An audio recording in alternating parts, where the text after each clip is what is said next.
dan seterusnya bila kita sebut mengenai apa dan juga jangan kena sentiasa berhati-hati, kita nak fokuskan pula kali ini di dapur. Dia pun antara ruang yang cantik tapi berbahaya. Betul, sebab dekat dalam dapur ni maklumlah ada macam-macam peralatan. Jadi macam-macam benda akan berlaku. Dengan itu kita sekarang ni bersama dengan Dr. Fatimah Salim selaku fellow penyelidik Atur Rahman Institute for Natural Product Discovery UITM untuk tolong kita.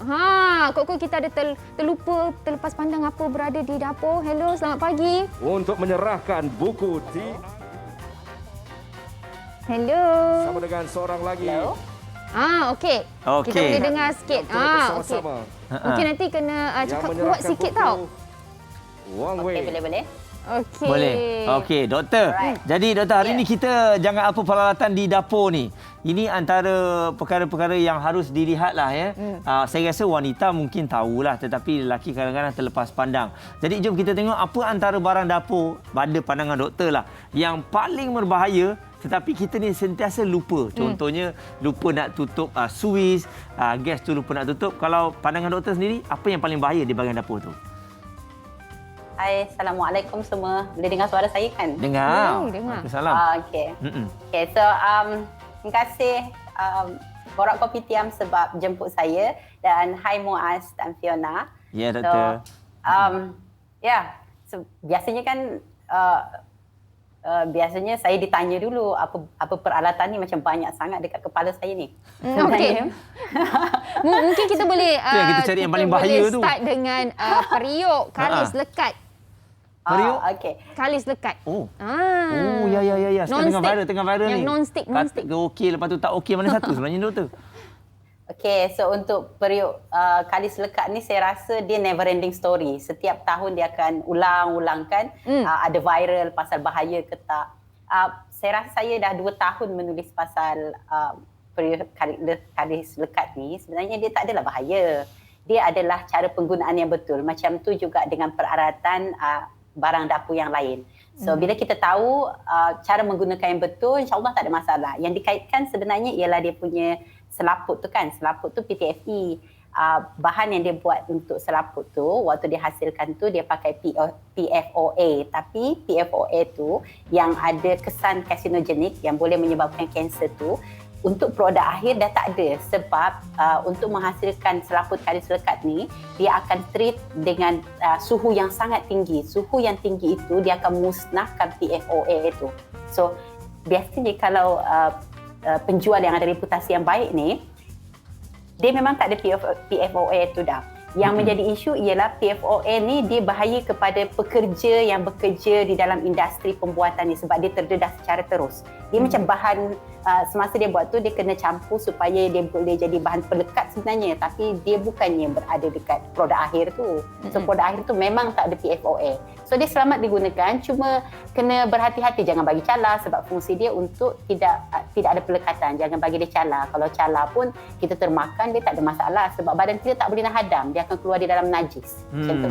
Okey, jadi itulah dia perkara kadang-kadang benda yang sikit tapi di-viral-viralkan. Sebab tu macam doktor kata benda tu tak habis. Seterusnya bagaimana pula dengan air fryer doktor? Ini antara yang ramai menggunakan penggoreng kering ni.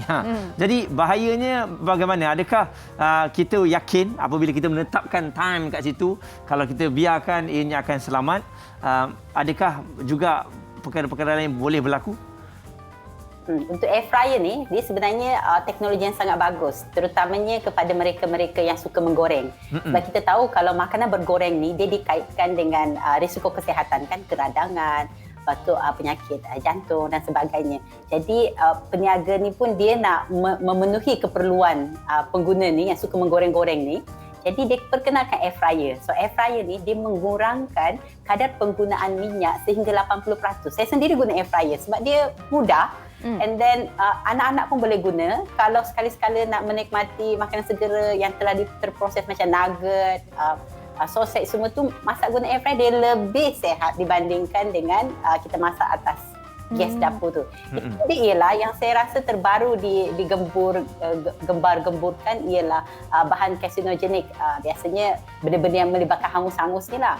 Kan? Tapi sebenarnya bukannya air fryer sahaja yang menghasilkan bahan penyebab kanser ni. Semua jenis memasak yang kita nampak sate terbakar tu, itu ada cyclic aromatic hydrocarbon, itu boleh menyebabkan kanser dalam jumlah yang banyak. Okay, terlalu hitam, makin tinggi gelap, makin gelap warna kodok yang kita goreng tu, makin tinggi possibility dia. Jadi bukan sahaja guna air fryer. Kalau kita guna dapur gas memasak biasa ke, guna oven ke, sama je sebab proses memasak itu sendiri menghasilkan bahan ini. Yang penting kita faham, jangan bagi dia over masak dan kawal suhu. Itu je, air fryer okey, tak ada masalah. Satu lagi benda nak tanya dengan doktor lah sebab biasanya bila kita pakai microwave yang ada dekat rumah tu, mungkin bagi mereka rumah yang tak besar, mereka akan letak microwave, kemudian nak letak barang dekat atas dan sebagainya, atas dan atas, jadi nampak rumah cantik bertingkat macam tu kan. Jadi adakah selamat kalau kita buat macam tu? Maksudnya penyimpanan microwave itu sendiri. Yang ini saya rasa kena tengok lebih kepada durability, iaitu bila kita beli barang tu sendiri, kita kena tahu yang kita tidak digalakkan sebenarnya untuk letak barang dekat atas microwave ni, sebab kalau perasan dia bergantung pada design lah. Kadang-kadang dekat tepi dia macam ada release tempat macam lubang-lubang kecil tu kan. So, lubang-lubang kecil tu ada fungsi dia untuk melepaskan haba yang berlebihan, sebab bila kita panaskan makanan dekat microwave ni, dia punya mekanisme pemanasan tu tak sama macam api. Sebab api, kita bagi haba daripada luar kan. Jadi makanan akan panas daripada luar masuk dalam macam tu. Sebab tu kadang-kadang makanan yang dekat dalam tu tak berapa nak panas kalau kita pegang. Kalau macam stick pun, dekat dalam dia masih basah lagi tu kalau guna api biasa.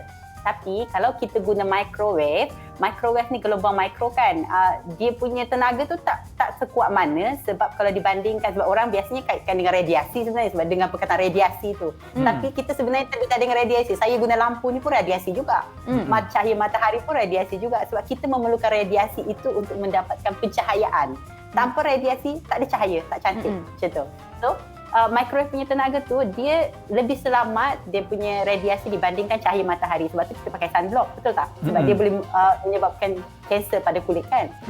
Microwave ni dia memanaskan makanan daripada dalam. Jadi molekul yang banyak terkesan, tersebut molekul ni kan air. So air ni dia bergegar, dia nak stabil balik, dia akan melepaskan haba tadi tu. So haba tu yang menyebabkan makanan tu menjadi panas. So makanan panas daripada dalam keluar. Kalau perasan, setengah makanan macam telur kan, apa tu kadang-kadang kita pergi panaskan sardin, dia akan meletup. Dia meletup sebabkan tekanan dekat dalam, sebab selaput luar tu kering. Bila kering, dia akan menyebabkan tekanan daripada dalam tu memecahkan kita punya makanan. So kalau dari segi keselamatan tu dia tak ada isu. Boleh saja guna sebab dia memudahkan. Cuma kita kena selenggara lah, berhati-hati. Kadang-kadang dah lama tak gunakan, and then peralatan yang kita nak guna untuk pemanaskan tu pun pilih yang bersesuaian. Jangan pakai plastik biasa kan, cair dekat dalam tu bercampur dengan makanan kita. Jangan guna besi, sebab besi dia berupaya untuk menarik haba. So bila makanan tu menghasilkan haba, nanti besi tu panas sekali, jadi dia boleh menyebabkan kebakaran. Itulah. Lepas tu yang macam saya kata tadi, bila ada makanan yang mempunyai tekanan yang tinggi macam telur, sardin, apa-apa tu, guna dia punya penutup, sebab saya percaya memang ada dijual dan ada juga disertakan di dalam kita punya yang kita beli tu kan. Jadi tutuplah, jangan bagi dia meletup. Tapi penggunaan dia tak ada masalah. Tak akan menyebabkan kanser dan sebagainya, kecuali makanan tu memang dah ada makanan yang berkanser. Macam tu. Alright. Doktor, jadi mungkin doktor boleh kongsikan Facebook doktor, sebab saya tengok ada ramai penonton yang ada soalan nak tanya kepada doktor. Facebook saya guna nama betul, Fatimah Salim. Okay. Dekat dalam Facebook ni biasanya saya memang kongsi macam-macam berkenaan dengan sains lah. Tapi ada satu lagi grup memang kami tubuhkan bersama dengan saya punya admin-admin yang lain. Kita panggil Makmal Makanan. Kalau type dekat situ Makmal Makanan, akan keluar page yang ada ni lah kan. So daripada sana memang kita kongsikan khas untuk makanan sebenarnya. Apa-apa makanan, persediaan dia. Dan sebab saya kemis, so ahli kimia kan, saya suka memasak. So bila kita suka memasak, saya suka apply saya punya knowledge tu. Jadi saya kongsikan dengan saya punya follow semua, mereka agak teruja lah. Sebab tu kita tubuhkan grup tu sebab dia lebih fokus. Kalau grup saya punya profile sendiri, saya akan ulas macam-macam. Baiklah, patutlah doktor punya follow pun ramai dekat Facebook kita ni. Terima kasih doktor sekali lagi. Dr. Fatimah Salim bersama dengan kita dan kita harapkan dengan apa yang dikongsikan itu kita jangan alpa apabila berada di dapur, terutamanya untuk abang-abang yang baru nak masak, cuba-cuba macam saya pun itu main masuk je ayam dalam microwave meletup. Terbaik, lepas ni tak akan tak akan Terkejut terjadi. saya. Lepas tu sampai sekarang saya tak nak masuk dapur. Bukan saya tak nak masuk dapur, sebab saya takut. Alasan. Okey.